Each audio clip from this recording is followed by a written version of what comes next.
बिस्मिल्लाहिर्रहमानिर्रहीम, अस्सलाम वालेकुम। मैं हूं आपका होस्ट चौधरी इरफान ज़ेर, आपको स्पोर्ट्स जोन में वेलकम कहते हैं और आप T20 स्पेशल ट्रांसमिशन देख रहे हैं जी।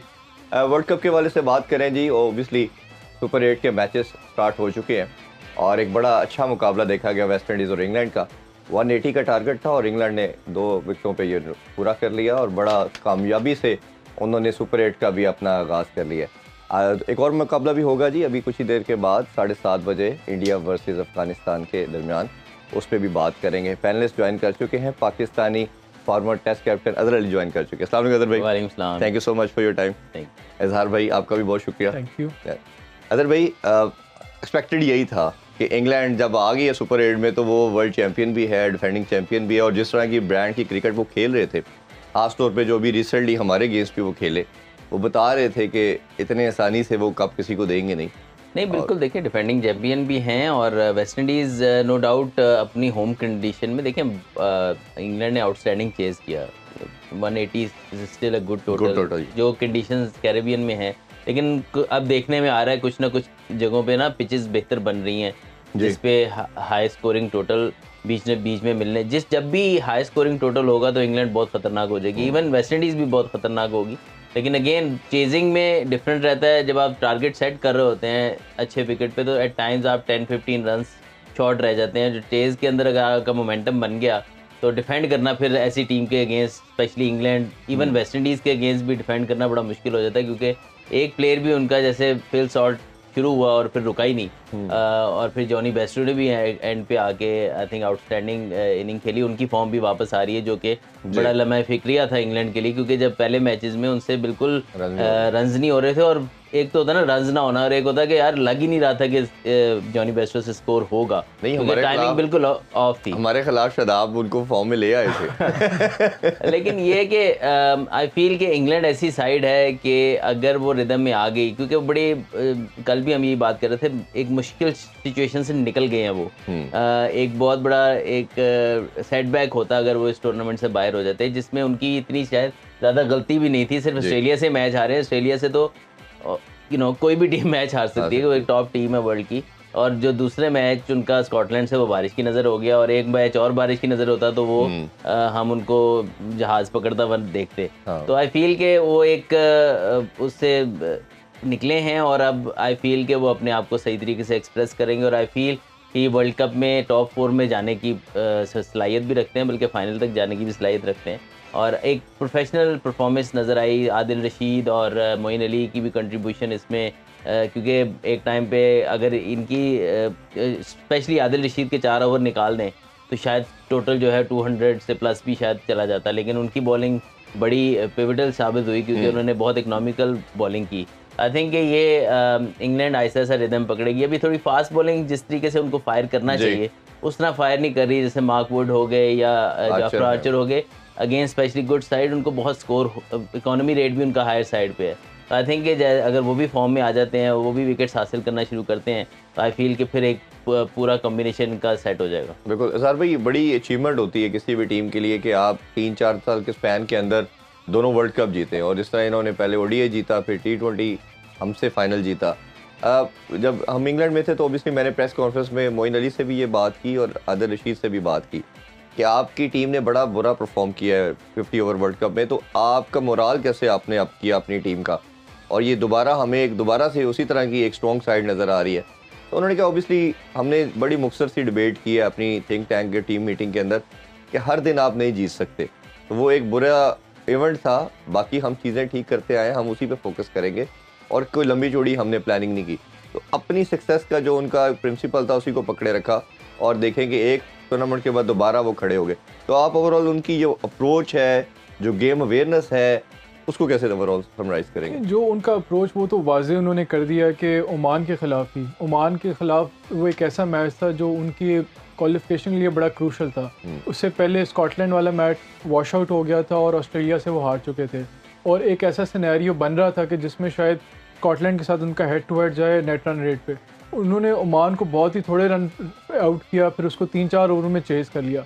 तो हमेशा से उनका एक जो स्टाइल है, जब से ये इन्होंने बेसबॉल मॉडल अडॉप्ट किया टेस्ट क्रिकेट में, फिर मैथ्यू मॉर्ट ने उसको वाइट बॉल में भी उसको किया है, तो बिल्कुल ही इनका तरीकाकार है कि कोशिश करते हैं अगली टीम को डोमिनेट करें। तो कल वाले मैच की बात करें तो उसमें मेरा ख्याल है जो सेंट लूसिया का जिस तरह का ग्राउंड है उसमें हमने देखा कि बहुत ही हाई स्कोरिंग मैचेस हुए हैं अभी तक। ऑस्ट्रेलिया ने स्कॉटलैंड के खिलाफ 180 चेज किया, श्रीलंका ने नीदरलैंड्स के खिलाफ 200 प्लस किया, फिर वेस्ट इंडीज़ ने अफगानिस्तान के खिलाफ 218 किया। तो उस हवाले से मेरा ख्याल में जो वेस्ट इंडीज़ का टारगेट था कल के मैच में वो थोड़ा कम था ग्राउंड के मद्देनजर रखते हुए। मेरा ख्याल है 10-20 रन शॉर्ट हो गए। और राइटली जब आप इस तरह के ग्राउंड पे आप टारगेट सेट कर रहे होते हो तो टारगेट को असेस करना कि क्या अच्छा टारगेट होगा हाई स्कोरिंग ग्राउंड्स पे वो बड़ा मुश्किल होता है। तो उस वाले से थोड़ा, लेकिन उसमें क्रेडिट जाता है एक तो जो शुरू में उनके ब्रैंडन किंग रिटायर्ड हुए उसका बड़ा उनको नुकसान हुआ, और क्रेडिट जाता है कि मिडिल ओवर्स में आदिल रशीद और मोइन अली ने बहुत अच्छी बॉलिंग की और उस तरह का मोमेंटम या फ्लुएंसी नहीं बन पाई वेस्ट इंडीज़ इनिंग्स की। जिस तरह पुरान की जो अफगानिस्तान के खिलाफ इनिंग्स देखें वो और ये जो इंग्लैंड के खिलाफ इनिंग्स बड़ा ज़मीन आसमान का फ़र्क था। आप देखें कि अफगानिस्तान के खिलाफ उन्होंने 98 किया तकरीबन 40-50 बॉल्स पे। कल वाले मैच भी उन्होंने 35-40 के करीब स्कोर किया, लेकिन इतनी फ्लुएंसी से वो इतना स्ट्राइक रेट नहीं था। और साथ ही साथ मैं समझता हूँ कि जो कल के मैच में क्रूशल रोल था वो बेयरस्टो की इनिंग्स का था। जब बेयरस्टो आए उस स्टेज पे इंग्लैंड वर 82 फॉर 2 और 100 के करीब रन चाहिए था 10 ओवरों में, और इतना ज़्यादा उस स्कोरिंग रिक्वायर्ड रन रेट के ऊपर नहीं चल रहे थे। और इस टाइम फिल सॉल्ट भी इतना फ्लुएंसी से हिटिंग नहीं कर पाए थे। बेयरस्टो के आते ही साथ ही उन्होंने जब हिटिंग की उससे फिल सॉल्ट को भी कॉन्फिडेंस मिला। और दोनों की जो इनिंग्स थी उसमें वेस्ट इंडीज़ की जो बॉलिंग थी मेरे ख्याल में उनके स्पिनर्स ने तो अच्छी बॉलिंग की, अकील हुसैन की अच्छी बॉलिंग थी, मोती की अच्छी बॉलिंग थी, रॉस्टन चेज की अच्छी बॉलिंग थी, लेकिन उनके फास्ट बॉलर्स ने स्ट्रगल किया। अज़ारी जोसेफ को बड़ी मार पड़ी और बाकी जो उनके दूसरे फास्ट बॉलर हैं उनको भी काफ़ी उन्होंने दे टुक देम अपार्ट। तो इस हवाले से वेस्ट इंडीज़ के लिए भी एक इम्पॉर्टेंट लर्निंग अपॉर्चुनिटी है। वो डेफिनेटली होस्ट हैं, वो चाहेंगे कि और बेहतर करें। अगला उनका साउथ अफ्रीका से मैच है, यूएसए से मैच है, उसमें वो कोशिश करेंगे एक बेहतर परफॉर्मेंस दे सकें। बिल्कुल ऐसे ही। अगर भाई सेंट लूसिया की हम बात करें, जितनी भी वेस्ट इंडीज़ की पिचेस सबसे बेहतर तो यही नज़र आ रही है। बट कहीं ना कहीं हमने जो स्पिन डिपार्टमेंट की बात करते हैं कि स्पिनर को मदद देगी, वो भी हमें नज़र आया। बट जो एक एक्स्ट्रा ऑर्डिनरी चीज़ जो टीमों की सक्सेस देखी है हमने लास्ट कोई 8-10 सालों में, एक डेकेड के अंदर, वो पावर हिटिंग है। और पावर हिटिंग जो ख़ासतौर पे ऑस्ट्रेलियन करते हैं या जो इंग्लैंड वाले करते हैं उसका कोई मैच नहीं है। इवन तो वेस्ट इंडीज़ वाले भी करते हैं, बट इनकी इतनी कंसिस्टेंट बेसिस पे नहीं है, कभी ना कभी ये कोलैप्स भी कर जाते हैं। बट ये कंट्रोल्ड और पूरी कॉम्पैक्ट, मैं वही बात जिक्र करूँगा इंग्लैंड में, इनके छक्के जब इनके प्लेयर मारते थे तो वो हमारे स्टैंड के तक, यहाँ जहाँ वो मीडिया बॉक्स था उधर तक आके गिरते थे। हमारे जो प्लेयरों ने छक्के मारे बड़ी मुश्किल से रोप के पार गिरते थे। तो एक बड़ा क्लियर आपको पावर का तो 6 रन से ना। उसका भी देख लेंगे। अब हमारा सबसे मेन प्लेयर बाबर आजम है, उसने 3 वर्ल्ड कप के अंदर 3 छक्के मारे हैं। तो जब कप्तान लीड करता है, बाकी टीम को मैसेज देता है, तो बाकी भी रिजवान के भी छक्के बहुत कम है। फ़खर एक ऐसा प्लेयर है, उसको उसके नंबर पे नहीं खिला रहे। और आजम खान को और इफ्तिखार को हमने कहा ये पता नहीं क्या कर देंगे, वो बेचारे 2 रन नहीं बना पाते। तो ये तो बड़ा क्लियर डिफरेंस है हमारी पावर हिटिंग के अंदर भी और अप्रोच के अंदर भी। देखिए बहुत डिफरेंस तो बहुत ज़्यादा है। वही बात है कि हम जब भी हमारा बॉलिंग अटैक तगड़ा होता है और हम उन टोटल्स पे दूसरी टीमों को आउट करना शुरू कर देते हैं, जिसमें हमारी बैटिंग वो या स्टैट करके देती है या वो अचीव कर लेती है, उन टोटल्स फिर हम वहाँ पे उस टूर्नामेंट्स में अच्छा करते हैं। अदरवाइज़ आई फील कि जब भी हाई स्कोरिंग होंगे गेम्स उसमें पाकिस्तान टीम स्ट्रगल करेगी। और ये इन प्लेयरों की गलती नहीं है, हमारे सेटअप की गलती है कि हमने उस चीज़ पे ध्यान, हम सिर्फ पावर हिटिंग समझते हैं कि छक्का मारना है। छक्का किस तरीके से मारना है, इंग्लैंड के प्लेयर्स की क्वालिटी क्या है कि वो अगर सही कन्वेंशनल हिट नहीं लग रही तो वो रैम्प शॉट भी मार सकते हैं, वो रिवर्स स्कूप भी खेल सकते हैं। तो वो किसी भी जगह टाई अप नहीं होते कि यार इस पिच पे या ये बॉलर ये मेरे से ये शॉट नहीं खा रहा। आप फाइनल की मिसाल सामने नसीम शाह जो 2022 का फाइनल था, नसीम शाह बैट पे बॉल नहीं लगने दे रहा था बटलर के, उसने क्या किया, उसी की पेस को यूज़ करके कीपर के ऊपर से छिक्का मार दिया। तो उनकी मसल मेमोरी इतनी तगड़ी हो चुकी है प्रैक्टिस कर कर के, और अपनी स्किल को इतना डेवलप कर लिया हुआ है, तो उनके लिए कोई ऐसी ज़बरदस्ती नहीं वो काम करते, उनकी नॉर्मल लाइफ का हिस्सा है। मिड विकेट पे छक्का मारना, सामने छिक्का मारना, रिवर्स स्कूप करना, ये सारी चीज़ें उनकी मसल मेमोरी का हिस्सा बन चुकी हैं, क्योंकि उन्होंने इतने अरसे से इस चीज़ की प्रैक्टिस की हुई हैं और ये तमाम प्लेयर्स उनके करते हैं। ये आप जो रूट को देख लें, उनका सबसे बेस्ट टेस्ट प्लेयर है, वो रिवर्स स्कूप करके टेस्ट मैच में मारता है। हाँ। क्या क्यों करता है कि वो उन्होंने अपनी स्किल को डेवलप किया हुआ है। उन्होंने स्कूल्स में ज़्यादा गेम्स खेली हुई है, हॉकी खेली हुई है।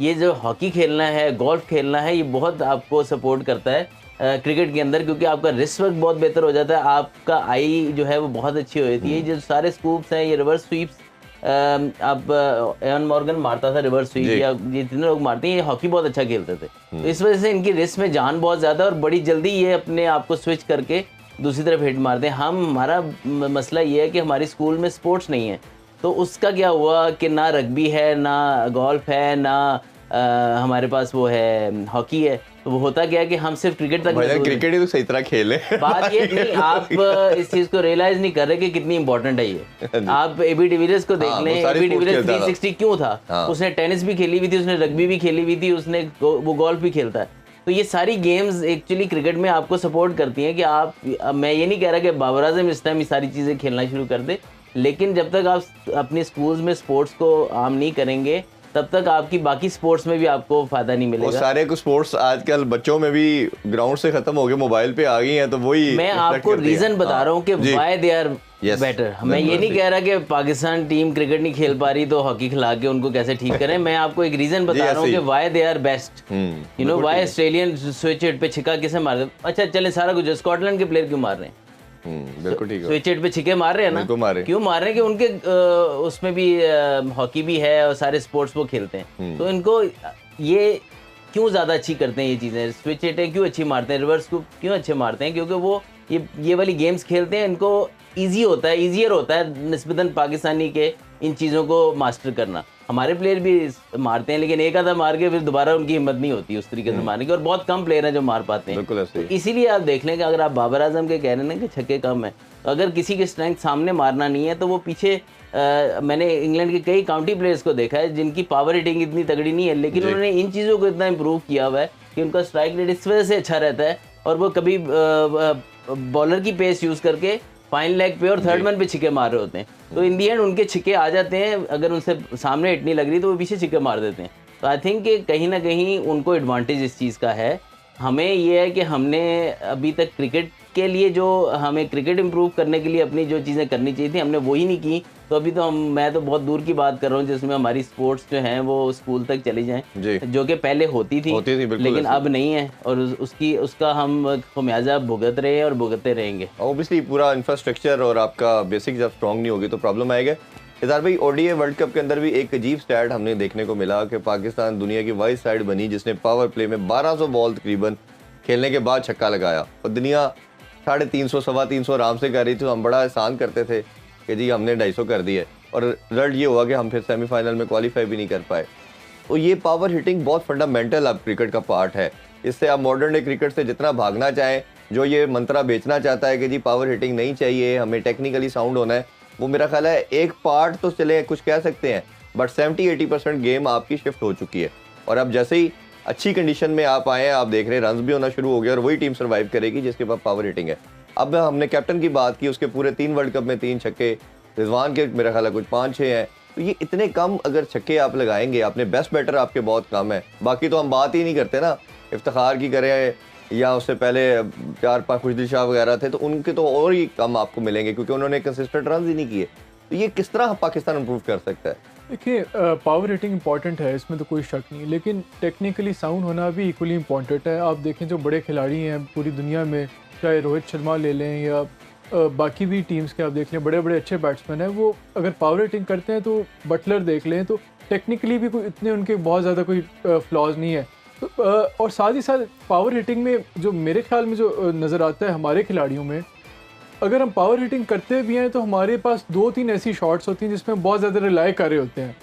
आखिर को देख लें, वो ज़्यादा प्रेफर करता है कि लेग साइड पे मिड विकेट की तरफ वो हिटिंग उसकी ज़्यादा एक स्ट्रेंथ है, या इफ्तिखार है ड्राइव वो भी मिड विकेट की तरफ या स्ट्रेट पे शॉट्स अच्छी खेलता है, या बाकी वो शायद दुनिया का पहला प्लेयर है जो फुल टॉस पे आउट होता है। चले वो तो खैर फुल टॉस पे तो इंसान आउट हो ही कोई बार-बार नहीं होता ना। वो तो मैं ये कह रहा था कि in terms of even power hitting आपके पास ऑप्शन ज़्यादा होनी चाहिए, जो अजहर भाई बात कहना चाह रहे थे कि ऑप्शंस अराउंड द विकेट आपके पास होनी चाहिए। कोई 1 या 2 या 3 शॉट पे आप रिलायंट नहीं होने चाहिए, क्योंकि आजकल की मॉडर्न डे T20 में जहाँ बैट्समैन ने इम्प्रूव किया, इवॉल्व किया, बॉलर्स ने भी इवॉल्व कर लिया है। वो स्लो डिलीवरीज आती हैं, बैक ऑफ द लेग आती है, फिर आपके पास यॉर्कर आता है, फिर फील्ड सेटिंग होती है। बाज़ अवत उन्होंने लेग साइड को बहुत ज़्यादा पैक किया होता है, तो उस हवाले से आपके पास डिफरेंट शॉट्स होनी चाहिए, आप बॉल के मुताबिक, फील्डिंग के मुताबिक आप एडजस्ट कर सकें। हमारे खिलाड़ियों में जो प्रॉब्लम आती है, जो हमारे इवन पावर हिटर्स जिनको कंसिडर भी किया जाता है, उनके पास शॉट्स जो रिलाई ऑन रिजवान है, रिजवान ने हमने देखा है बहुत फ्रीक्वेंटली बहुत रिलाई करते हैं मिड विकेट पे जस्ट लॉक करते हैं, या इफ्तिखार है वो ड्राइव स्ट्रेट ड्राइव या मिड विकेट पे करते हैं, फ़खर है वो भी मिड विकेट की। तो उस हवाले से मेरे ख्याल में हमारे बैट्समैन को जिस चीज़ पे वर्क करने की ज़रूरत है कि वो अपने पास, अगर उन्हें पावर हिटिंग भी करनी है तो शॉट्स उनके पास ऑल अराउंड द ग्राउंड होनी चाहिए, ताकि बॉल के मुताबिक, बॉलर के मुताबिक, फील्डिंग के मुताबिक, सिचुएशन के मुताबिक उस हिसाब से शॉट खेल। ये बड़ा एक टॉपिक है। एक चीज़ मैं ऐड कर दूँगा, जो अगर आपका देखें कि अगर पूरे फील्ड को जो अभी भी यूज़ करता है सबसे ज़्यादा, वो आपका बैट्समैन बाबर आजम ही है। क्योंकि अगर आप देखेंगे बगैर छक्के मारे हुए उसका 120 प्लस 128 का स्ट्राइक रेट है। इट मीन्स कि वो कन्वेंशनल शॉट्स को इतना अच्छे तरीके से खेलता है, तभी वो इतने अरसे से कंसिस्टेंट भी है। यस, उसकी पावर हिटिंग नहीं है, लेकिन उसको हमारे प्लेयर्स जो बाकी हैं वो उसमें ज़्यादातर यही है कि अगर उनके एरिया में उनको रन ना मिले फिर वो कहीं पे भी नहीं कर सकते, तो इस वजह से वो ज़्यादा फंसे भी रहते हैं। फिर वो होता है ये छक्का तो वो मार लेते हैं, लेकिन छक्के के बाद जो है वो उस तरह कैपिटलाइज नहीं कर सकते, वो नहीं कर पाते। जिस तरह डॉट बॉल की बात की कि ऑस्ट्रेलिया यूएसए के अगेंस्ट 47 थी, इंडिया के खिलाफ 50 से प्लस थी, तो अगर आप छक्का नहीं मार पाते तो चले एटलीस्ट रोटेशन ऑफ स्ट्राइक तो करें, वो भी नहीं हम कर पाते। और कई और मसाइल हैं जी। और आजकल कुछ ऐसी खबरें भी हैं, डेली कोई नई खबर आ रही है, ब्रेकिंग न्यूज़, जिसपे हम जिक्र करते हैं। अभी छोटा सा ब्रेक लेते हैं, तो ब्रेक से वापस आके 2-3 ऐसी खबरें हैं जो कल की हैं और आज की हैं, अदर भाई से उस पर अपडेट लेते हैं। Stay with us. Welcome back in sports on. आप देख रहे हैं T20 world cup special transmission. Other भाई, 2-3 इंसिडेंट ऐसे हैं जिस पे ओबियसली आपका ओपिनियन चाहते हैं। सबसे पहला ये कि मोहम्मद हफीज़ साहब का एक इंटरव्यू आज काफ़ी वायरल है। उन्होंने कहा कि जब मैं डायरेक्टर था तो लड़के सो रहे थे। ये तब भी बात काफ़ी हुई थी डिस्कस, और लड़कों पे काफ़ी सख्ती की उन्होंने कि ये वार्म अप नहीं करते, ये सो रहे हैं, डग आउट में कैसे सो सकता कोई। और अभी भी उन्होंने, हमने देखा गिलक्रिस्ट के साथ प्रॉब्ली और माइकल वॉन के साथ इंटरव्यू में उन्होंने बात की कि ये लड़के किस तरह सो सकते हैं। ये मेरी ऑब्लिगेशन थी एज ए डायरेक्टर कि उनको मैं रोकता। उनको फोकस गेम पे होना चाहिए, चाहे बॉलर भी है उसको सिचुएशन का मालूम होना चाहिए। आप कैप्टन भी रहे हैं, प्लेयर भी रहे हैं, आपके ख्याल में। और कुछ का मानना ये है ओबियसली कि नहीं फ़र्क पड़ता, अगर किसी को बॉलर है तो वेट कर सकता। तो आप कैसे देखते हैं उसके ओपिनियन को? देखिए, हर कोच का अपना स्टाइल होता है, बट आई बिलीव मेरा इससे थोड़ा डिसएग्रीमेंट है, क्योंकि आई फील के कई दुनिया के बड़े प्लेयर गुजरे हैं जो इवन पैड किए हुए भी सो रहे होते। तो अगर तो वो बंदा परफॉर्म कर सकता है उस तरीके से, तो आई फील कि उसको उसकी कंफर्ट में रहने देना चाहिए। लेकिन हमारे लोग लिवरेज ले जाते हैं, लेकिन उस तरीके से परफॉर्मेंस ट्रांसफ़र नहीं करते।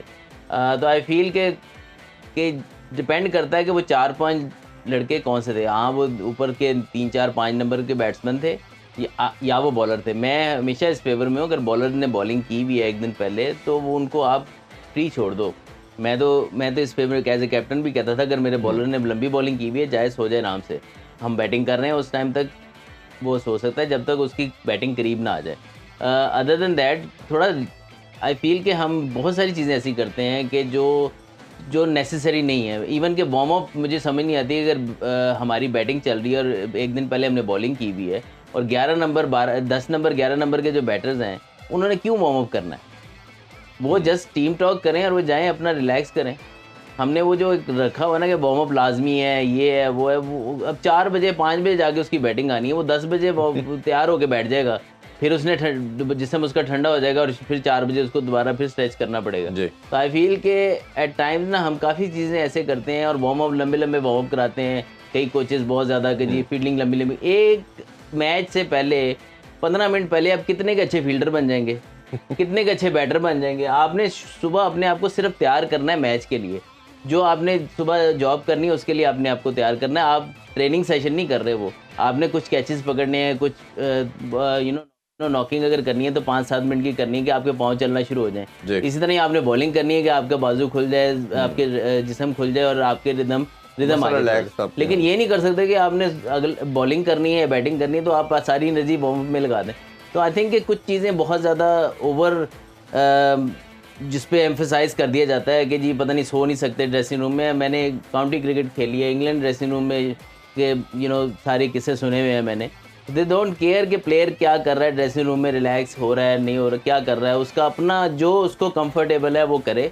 और इन दी एंड जो ग्राउंड में वो 100% देता है। अगर आपने कहा ना कि जी वो दूसरी टीम से कुछ देखना चाहिए कि वो क्या कर रहे हैं, तो आपके पास एनालिस्ट है, आप उसको 5 मिनट में हर चीज़ दिखा सकते हो। ऐसे ही तो उसका पूरा मैच देखना ज़रूरी नहीं है उस चीज़ के लिए। आप हेड कोच बैठे हुए हो, आपका एनालिस्ट बैठा हुआ है, वो आपको ज़ाहिर बात है आप देख भी रहे हो तो तब भी आपको इन्फॉर्मेशन फॉरवर्ड करते नहीं हैं। है, तो मेरे ख्याल में ये कोई ऐसी चीज़ नहीं है, अनलेस के आई फील के पाकिस्तानी इन्वायरमेंट में थोड़ा सा ये होता है कि अगर आपके बैट्समैन जिन बैटिंग करनी है भी जाके अगर वो सो रहे हैं, उनको आप थोड़ा सा कह सकते हो और वो भी गाइड करके कहोगे उनको। मेरा नहीं ख्याल है, मैंने नहीं अपने करियर में देखा कि बैट्समैन अगर बैटिंग कर रहा है और उसको पता है कि अभी चौथे या 5वें नंबर पे बैटिंग है और हमारी एनवायरनमेंट के अंदर वो सो जाए, उसको पता है कि किसी टाइम भी बैटिंग आ सकती है। कि उस प्लेयर का जो टीम का पार्ट है और जिसने नहीं मैच खेलना, उनका दोनों का भी डिफरेंस है। वो प्रैक्टिस डिफरेंट करेगा और जो नहीं कर रहा वो डिफरेंट तरीके से करेगा। जी बिल्कुल। और अभी ये पास में हमने देखा है कि इस तरह की कंप्लेंट्स भी कुछ प्लेयर की आई कि आपने पहले ही दर्शन करा दी और आप हमें मैच से पहले बता रहे हैं। इसकी वजह से इन्होंने थोड़ा सा अर्ली बताना शुरू कर दिया, एक नाइट पहले ही, कि आप टीम में खेलेंगे ताकि वो उसके अकॉर्डिंगली अपने आप को प्रिपेयर। आप कुछ ऐड करना चाहें सर्विस में? देखिए डेफिनेटली, लेकिन फॉर्मेट मैटर करता है। जिस तरह टेस्ट क्रिकेट में उसमें तो आप टाइम होता है, या 4 डे क्रिकेट है उसमें आप लेवरेज दे सकते हैं कि जो खिलाड़ी आपके हैं, टेस्ट मैच की बात की, हम टेस्ट मैच की बात कर, तो उसमें आप कर सकते हैं। लेकिन T20 में तो मेरा ख्याल है ये जो शॉर्टर फॉर्मेट है उसमें वैसे नहीं सो सकते। उसमें तो नहीं है, उसमें तो जितने भी 11 के 11 खिलाड़ी हैं उनको एक्टिवली एंगेज होना चाहिए। T20 में किसी ने एक दिन पहले 20-22 ओवर नहीं किए होंगे, वो तो T20 आपको जैसे ही आपकी इनिंग खत्म होनी है, अगली इनिंग के बाद अगर आपका मैच जल्दी भी खत्म हो रहा है तो आप बैक करने लग जाते हैं, आपने दूसरी टीम ने मैच खेलने आना होता है। तो आई थिंक T20 में तो मौका भी नहीं बनता इस तरह का। और अच्छा अदर भाई, एक और बड़ी 2-3 दिन से कंट्रोवर्सी बनना शुरू हुई है, और 2-3 कंट्रोवर्सी हैं। एक तो हमारे सीनियर जर्नलिस्ट है मुशर्रफ लुकमान साहब, उन्होंने भी कैप्टन और कुछ प्लेयर के हवाले से बड़े स्ट्रिक्ट किस्म के एलिगेशंस लगाए हैं। आई डोंट नो उसमें क्या रियलिटी है क्या नहीं। दूसरा, अभी एक और हमारे सीनियर जर्नलिस्ट हैं इमरान रियाज साहब, वो नॉर्मली तो पॉलिटिकल चीज़ों पे करते हैं बात, उन्होंने शाहिद अफरीदी के हवाले से बातें की।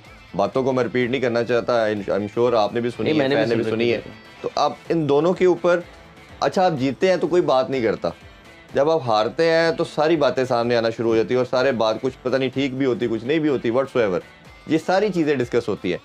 एज ए प्लेयर आप बताइए ये पाकिस्तानी क्रिकेट के लिए कितना हार्मफुल है, कितना डेंट कर रही है, और जिन प्लेयर के ऊपर बात की जा रही है इनको आप एज ए प्लेयर क्या समझते क्या होना चाहिए? देखिए मैं तो, या बोर्ड क्या कर सकता है? सिंपल सी बात है, मैं अगर तो मेरे ऊपर कोई इल्ज़ाम लगाता है तो मैं straight away without wasting any time defamation का मैं केस अपने वकील को कहता कि करें, क्योंकि एक तो मेरे पर्सनल उस पर अटैक हो अगर होता है, और उसके बाद ये पाकिस्तान क्रिकेट पे एक बहुत बड़ा दाग है कि अगर आप कुछ नहीं करते तो ये आप पे रिस्पॉन्सिबिलिटी है कि अपने नाम को इस चीज़ में से क्लियर कराएं। क्यों वो कोई कहता है कि उनको क्यों इंपॉर्टेंस दे, इंपॉर्टेंस लोग सुन रहे हैं। अगर आगे से आप कुछ नहीं करेंगे तो लोग इस चीज़ को सही मानना शुरू कर दें। तो आई एम श्योर कि ये जिन प्लेयर्स का या एक्स क्रिकेटर्स का वो नाम ले रहे हैं और बड़ी धड़ल्ले से वो कह रहे हैं कि जी ये चीज़ हुई है, ये करते हैं, ये तो आप सबसे पहले अपना और पाकिस्तान का नाम इस चीज़ में आता है, कितने सारे प्लेयरों का नाम है, तो इट मीन्स तो ये तो सारे ही सब प्लेयर्स को ये लोग यही समझेंगे कि ये यही करते हैं। तो आई थिंक कि बहुत बड़ी रिस्पॉन्सिबिलिटी है जिन प्लेयर्स का नाम लिया गया कि वो इनके खिलाफ डेफेमेशन का केस दायर करें, वरना ये आई थिंक कि ना कुछ करना बहुत बड़ी ज़्यादती होगी, क्योंकि बहुत लोग दुनिया में इस चीज़ को देखते हैं और वो ये एक्सपेक्ट करते हैं कि यार ये जिन लोगों का नाम ले रहे हैं ये आगे से कुछ करेंगे।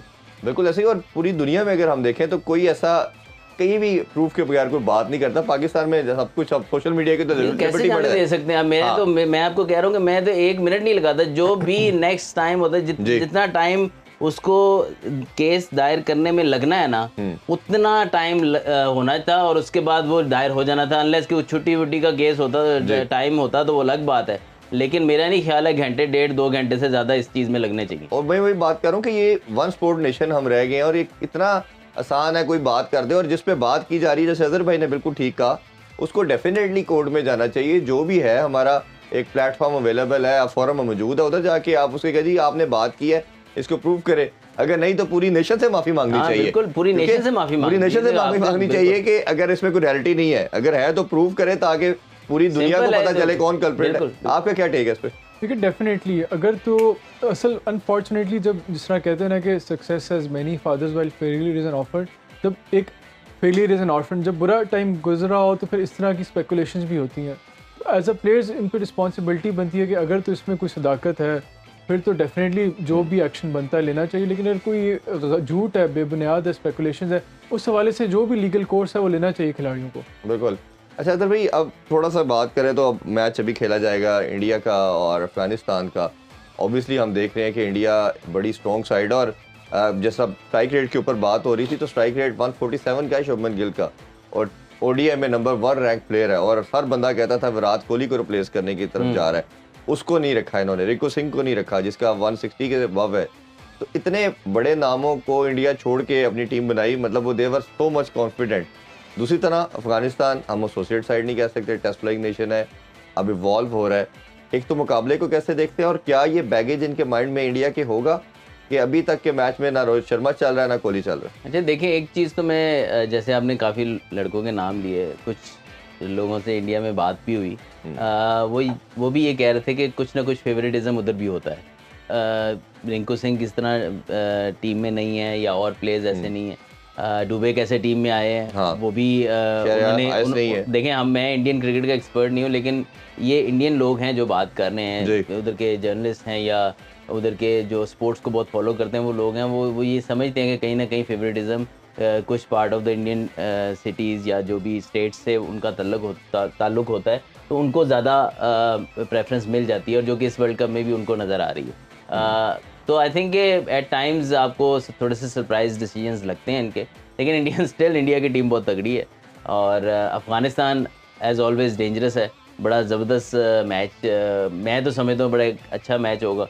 अगर पिच कहीं कंडीशन थोड़ी सी भी मुश्किल टाइप हुई तो फिर मुझे तो वो गेम फिर अगेन 50-50 वाला नज़र आएगा कि, और अफगानिस्तान सरप्राइज भी कर सकता है इंडिया को। बिल्कुल। अगर भाई इस तरह हमने बात की तो उन्होंने डिबेट ये 1-2 मंथ इंडिया के अंदर विराट कोहली के लिए भी होती रही, क्योंकि आईपीएल उनका उस तरह उन्होंने अच्छे स्ट्राइक रेट से नहीं खेला। उन्होंने कहा कि नहीं, हमें 50 ओवर के वर्ल्ड कप में भी इन्होंने नहीं जितवा पाए, तो इनको T20 एटलीस्ट इसमें फॉर्मेट में इनको अब जिनसे मादरत कर लेनी चाहिए और नए लड़कों को चांस देना चाहिए।